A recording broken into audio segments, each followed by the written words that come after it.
Welcome back to Bamane Pharm Lectures, where we make pharmacy simple for you. In today's lecture, we are going to look at one of the most failed questions when it comes to pharmaceutical lab practicals, and that's none other than alligation method. Alligation method is a common method that we mostly use to make concentrations of certain medications that is not available in the pharmacy or at any clinical settings. For example, you may be required to prepare dextrose 10% from dextrose 50%, which you may be having in your stock, and maybe normal saline. So we want to think, how can you mix these two concentrations in order to come up with the desired concentration? So if you have been wondering how this is done, or if it has been a challenge to you, this is your lecture. Just be very attentive as I take you through alligation method. And for those who are new to this channel, my name is Bamane and I am a tutor. So be very attentive as I take you through alligation method. What is alligation method? Alligation method is simply an arithmetic method. We are calling it arithmetic because it involves calculation used to determine proportion of two or more concentrations of the same. You mark that one, of the same. So these two or more concentrations, they must be of the same drug. For example, if we are preparing dextrose 10%, we must prepare it from concentrations of dextrose, as we are going to see in our examples. But it should not be of different concentrations because they can't mix. So it is an arithmetic method used to determine proportion of two or more concentrations of the same drug needed to make a different concentration from what is available. Usually we are required to prepare a certain concentration from what we have in stock. And we shall look at that when we come at our first example. It is commonly used in pharmacy in the preparation of solutions, creams, ointments, and alcohol mixtures. Creams and ointments, these are semi-solid preparations which we shall look at in our next lectures.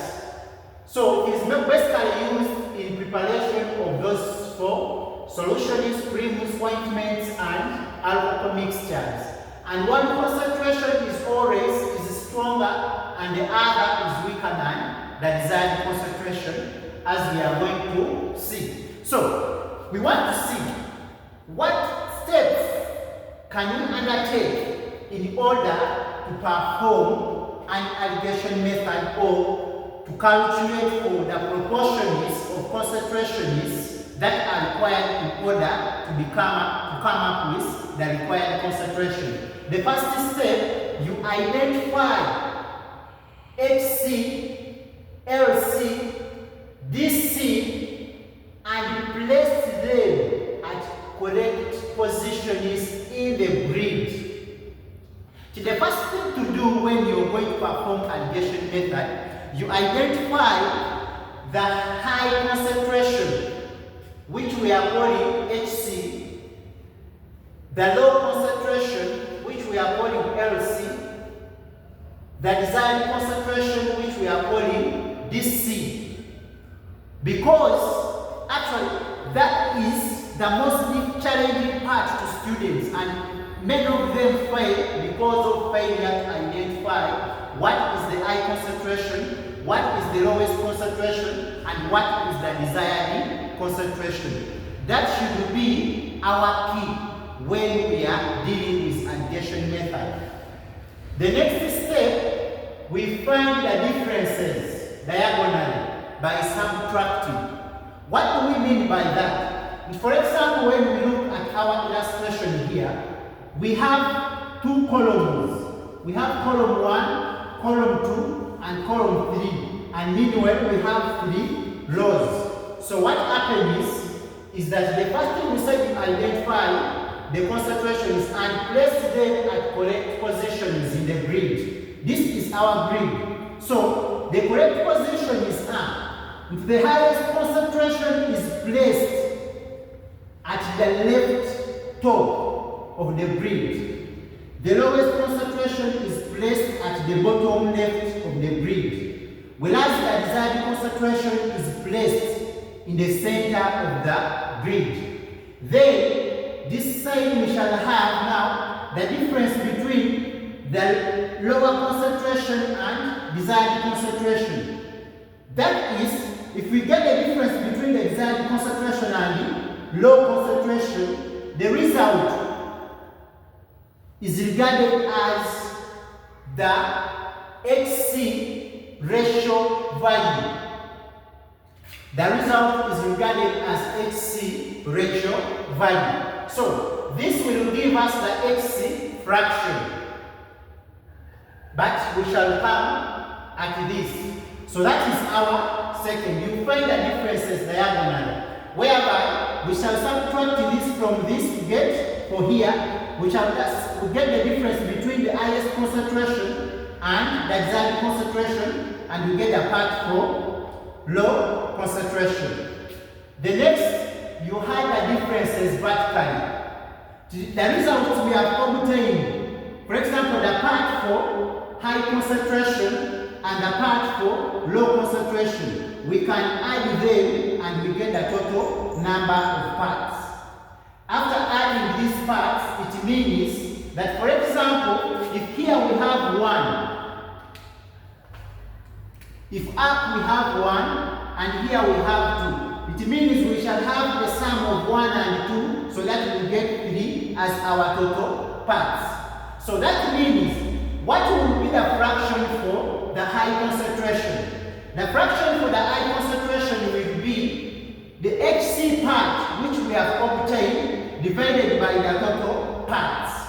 Then the LC fraction, or the fraction for low concentration, will be the LC part which we have obtained. For example, in this case it is 2. So it will be 2 divided by the total parts which is 3 to get the fraction for the low concentration, and vice versa. So part 4, you determine the fraction of each required, which I have just explained. You get the part for lower concentration divided by total concentration.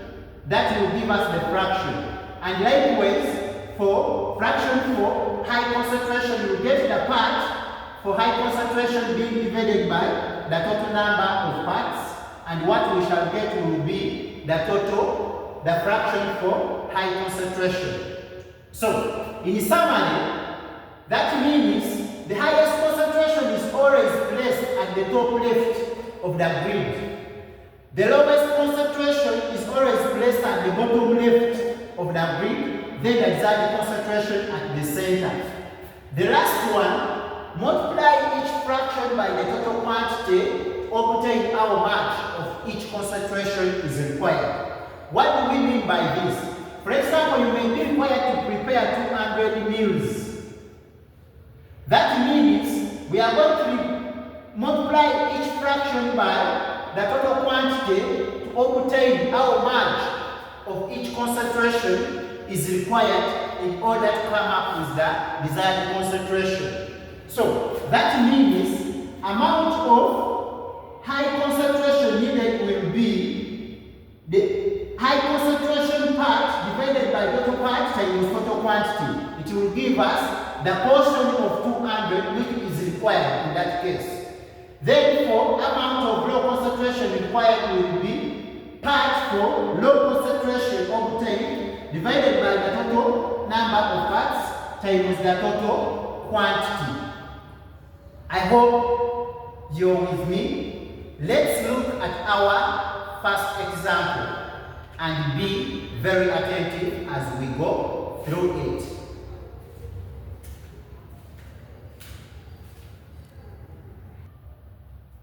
So, in our first example, a hospital pharmacist wants to use 2 loads of zinc oxide ointment containing respectively 50% and 10% zinc oxide. In what proportion should they be mixed to obtain 20% zinc oxide ointment? So, our first requirement is the first step we had, where they say identify the concentrations, identify the high concentration, identify the low concentration, and the desired concentration. When you read this statement here, you can clearly see that a pharmacist wants to use 2 lots of zinc oxide ointment containing 50% and 10%. In what proportion should they be mixed? Should they be mixed means we are going to prepare 20% zinc oxide ointment from these 2 concentrations. So we shall begin by labeling our concentration, where we shall say HC is 50%, LC is 10%, then this C is 20%. Then after drawing that, we draw our grid, which grid we know that the left top corner of the grid we put the highest concentration, and the bottom left of the grid we put the lowest concentration. Then center we put the desired concentration.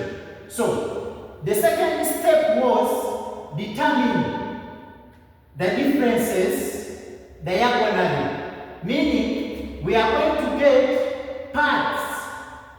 When we get the difference between the desired concentration and the lower concentration, we get the number of parts of 50% zinc oxide ointment that is required. So if we get 20 minus 10, we shall get 10. So we have 10 parts of 50% zinc oxide ointment. And when we get the difference between the highest concentration and the desired concentration, we shall get 30%. 30 parts of 10% zinc oxide ointment. So that means when we subtract diagonally, we are going to get 10 parts of 50% zinc oxide ointment and 30 parts of 10% zinc oxide ointment. So when we get the total between these 2, you realize that this one will be 30 if we are to get the total parts. But the question is very clear, in what proportion? So we shall say proportion of 50% to 10% concentration will be equal to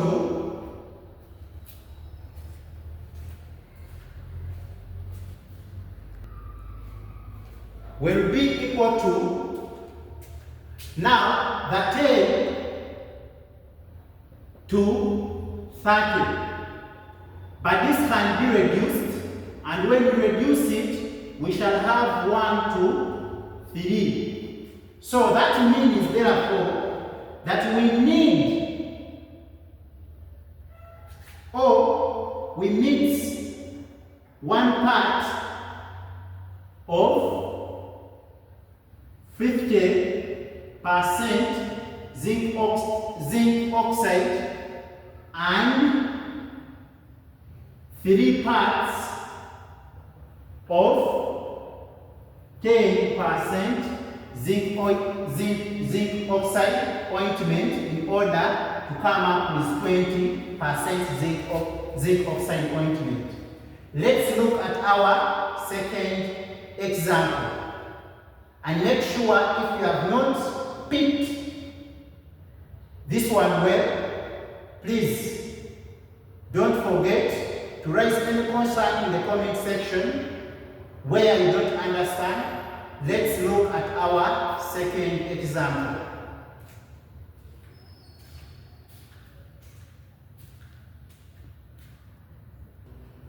So, in example 2, in what proportion should a 50% and 15% solution of drug be mixed to make a 20% solution? The first thing always is to determine, to identify the concentrations. What we are making becomes our desired concentration as 20%. Then HC becomes the highest concentration and 15 becomes the lowest concentration. So we draw our grid where we shall put the highest concentration at the top left of the grid and the lowest concentration at the bottom left of the grid, which is 15. Then the desired concentration at the center. So the difference between the lowest concentration and desired concentration gives us number of parts of 50% solution. And the difference between highest concentration and the desired concentration gives us number of parts of 15% solution.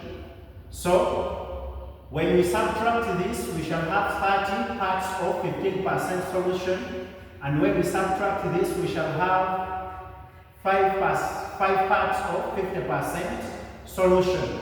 So the proportion will be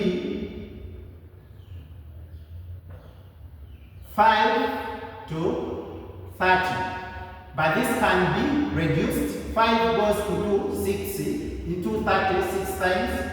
Therefore, we shall have 1 to 6. So we shall leave 1 part of 50% solution and 6 parts of 15% solution in order to make 20% solution.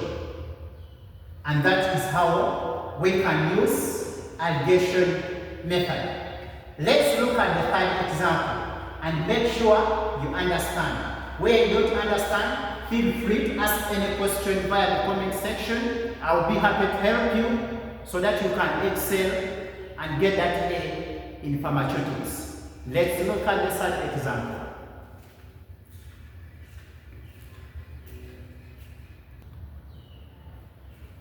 Example 3. A nurse comes to the inpatient pharmacy and requests you to help her prepare 200 ml of 10% dextrose solution using 0.9% normal saline for a patient currently admitted at the ward. And in stock, we have 100 ml of 50% dextrose solution available. Generate a working formula for preparing 200 ml of 10% dextrose. A nurse comes to you to help her prepare 200 ml of 10% dextrose, and they are requiring you to use 50% dextrose, which is available in the stock, and 0.9% normal saline. So, how do we go about such a question? These are purely questions from UHPAP question papers, which have been brought several times, but students often find challenges and fail them, but they are the most simplest question that anyone can ever pass. So today, by the end of this lecture, I want you to know that pharmacy is made simple at Bamane Pharm Lectures. Let us go through the solution for this number. So the first thing we need to do is to identify the highest concentration, the lowest concentration, and the desired concentration. They are requiring us to prepare 10%. So that means our desired concentration is 10%. And we are preparing from 50% dextrose. So, highest concentration, HC, becomes 50%. Now, what will be the lowest concentration? Remember, they want us to use 0.9% normal saline. But normal saline, you can't mix 0.9% normal saline here. They wanted you to know that 0.9% normal saline has 0.0% dextrose.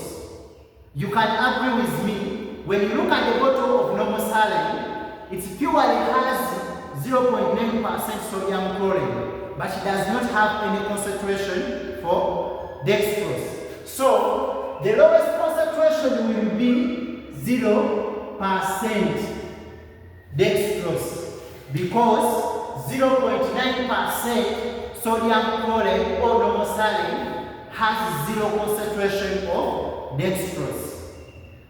So, after knowing that, we shall draw our grid.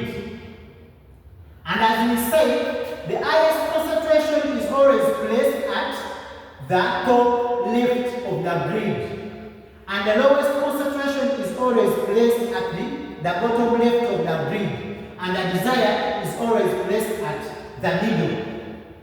This is 0 because 0.9% normal saline has 0 concentration of dextrose. So, when we get the difference between the desired and the lower concentration, we get parts of 50% dextrose. And when we get the difference between 50 highest concentration and desired concentration, we get parts of 0% dextrose, which in bracket we are calling the normal saline. So, 10 minus 0, we shall get 10 parts of 50% dextrose, and 50 minus 10, we shall get 40 parts of 0% dextrose or normal saline. So from there, what we are going to do, we shall get a ratio or proportion. Our ratio in this case, we are going to have 10 to 40. But remember, this can reduce. Therefore, we shall have 1 to 4 parts. So, from here, we shall get the total parts. Total parts will simply the sum of parts for 50% and parts for 0% dextrose. And this will give us 5 as being our total parts. But our main aim, we want to determine how much of each was used. So we shall say amount of 50% dextrose. What will that be? We shall get the parts of 50% dextrose, which is 10 or 1, divided by the total parts, which is 5, being multiplied by 200, which is the total quantity. Because we say we get HC parts divided by total parts times the total quantity required. In this case, the total quantity required is 200 mils. So, when you divide this 20, goes into this 4 times. So, we shall have 40 mils. So, it means we are going to pick 40 mils from a bottle of 100 ml of 50% dextrose. And now we shall also obtain amount of 0% dextrose. Call it normal saline. This is going to be the total parts, which is 44, because we reduced it, divided by 5 times 200. This goes into this 4 times. So 4 times 40, we shall get 160 mils. Or we can simply get a difference between the total volume, which is 200, minus the one we have obtained for the highest concentration, which is 40. We shall still get 160 mils.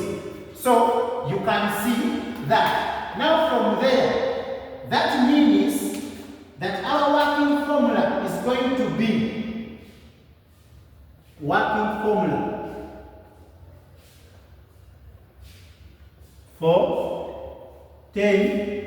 preparing 10%. So we shall have 50% dextrose, then 0.9% normal saline. This one is 40 mils. Whereas normal saline we shall get 160 mils. And by doing so, you will have determined or provided the working formula for preparing 10%, 200 mils of 10% dextrose, and you will have helped the nurse who is at a ward and she's supposed to administer this intravenous infusion. Let's look at our second example and make sure you have understood this one.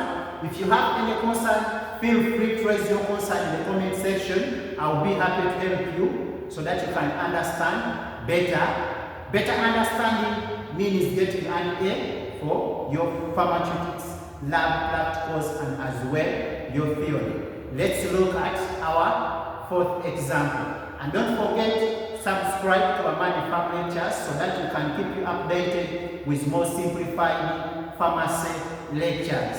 Let's look at our next example.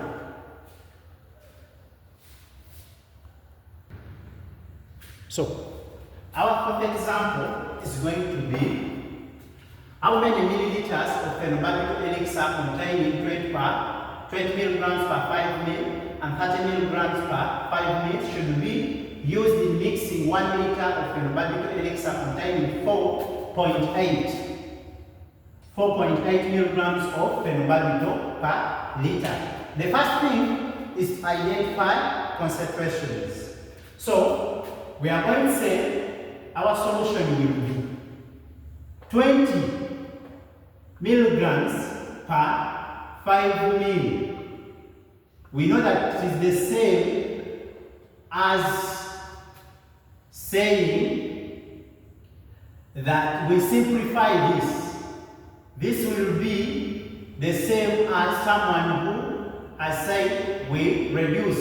5 goes into here 4 times. So we shall have 4 milligrams per ml, which is the same as saying 0.4%. I will explain that. 30 milligrams per 5 ml is also the same as 5 goes into 30 6 times. So we shall have 6 milligrams per ml, which is equal to 0.6%. We also have 4.8 milligrams per ml, which is also the same as, if we convert into percentage, it will be the same as 0.48%. We are trying to convert the strength that has been given into percentage strength. But remember, we know that when we say percent, we simply mean grams per 100 mils. That is the percentage strength. But the concentration or strength that has been given to us is in milligrams. So we begin by converting the milligrams into grams. So if we look for short, what we have 4 milligrams, because we divided both sides by 5 and we got 4 milligrams. So we know that 1 gram is equivalent to 1,000 milligrams. So that means that 1 milligram is equal to 1 out of 1,000 times this will be grams. How about the 4 milligrams? So this will be 4 divided by 1,000 times 1, which will give us 0.4%. And likewise, when you convert 6 milligrams, we shall get 0.6. When you convert 4.8 milligrams per mil, we shall get 0.48%. And that's how we convert. We looked at that when we are looking at the units and percentage strength. So you can go and look up for that video so that you can know how we can convert percentages. Therefore, our highest concentration will be 0.6. Lowest concentration will be 0.4. And desired concentration will be 0.48. So we shall draw our grid as we have been doing, whereby the highest concentration will be here, the lowest concentration will be here, and the desired concentration, which is 0.48, will be there. So when we try to subtract, we say the difference between the desired concentration and lower concentration, we get parts of 0.6% concentration. And when we get a difference between the highest concentration and lower concentration, we get parts of 0.4% concentration. So that means when we get this minus this, we shall get 0.08 parts of 0.6%. And when we get this minus this, we shall get 0.12 parts of 0.4%. So when we get a total of this, we shall have 0.2. If we get 0.08 plus 0.12, we shall get 0.02 as our total parts. You get that? So that means amount of 0.6% concentration will be the part which is 0.08 divided by the total part which is 0.2 times the volume which is 1,000. Remember, 1 liter is equal to 1,000 mils. And when we divide this, we shall have 0.08 divided by 0.2 times 1,000. We shall get 400 mils. So we are going to get 400 mils from this concentration. So that means amount of the lowest concentration, which is 0.4%, will be its concentration, which is 0.12 divided by the total concentration times 1,000. And when we multiply this, we shall get 600 mils. Or you can simply get a difference between the total volume minus the volume already obtained for the highest concentration, which is 400 mils. We shall still get 600 mils. And that's how we can obtain such volumes. So that means our final product formula will be, we shall have the 30 milligrams per 5 mil, 400 mils, then 20 milligrams per 5 mil, 600 mils, and that will be our final product formula. I hope you are the same page with me. Let's look at our 50th example, and where you don't understand, don't forget to ask in the comment section. Feel free to ask any question, and if you have any topic you want us to cover next, also drop it in the comment section. I'll go through them and see what we can cover next. Let's look at our 5th example.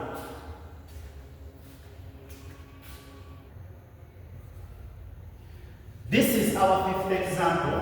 How many milliliters of glycoprovin oral suspension containing 100 milligrams and 125 milligrams per ml should be used in preparing 100 ml of suspension containing 12% of glycoprovin?